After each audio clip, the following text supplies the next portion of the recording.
Jangan lupa subscribe, like, dan nyalakan notifikasinya buat bantu channel ini.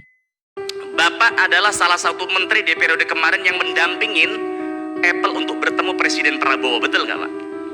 Nah, kemarin sedang ramai soal bagaimana Apple gagal investasi di Indonesia karena mereka minta tax holiday 50 tahun. Yang kemudian setelah ramai itu, ternyata kemudian Apple menanggapinya dengan akan memberikan 10 juta investasi di Indonesia yang kalau saya jumlahkan hanya 157 miliar. Ini kan kacang, Pak.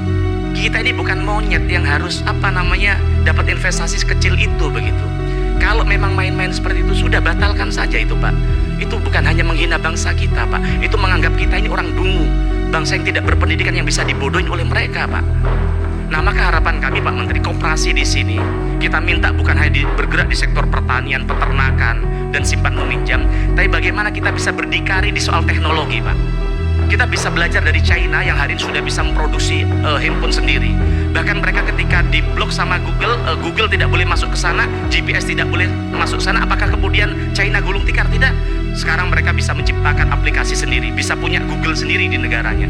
Maka kita juga berangkat dari semangat ini, semangat yang sudah dilecehkan oleh namanya Apple ini, Pak. Kita bisa menciptakan koperasi-koperasi itu bisa bikin namanya handphone lokal, Pak. Apakah tidak bisa? Bisa saja, Pak. Kalau negara kita punya ambil peran memblok bagaimana handphone dari luar negeri tidak boleh lagi masuk ke Indonesia. Karena Presiden Prabowo kita lihat punya semangat untuk bagaimana melokalisasi. Wong kendaraan saja bisa, maung saja bisa, masa handphone aja kita tidak bisa, kan begitu Pak. Nah, harapan kami itu bisa dilakukan.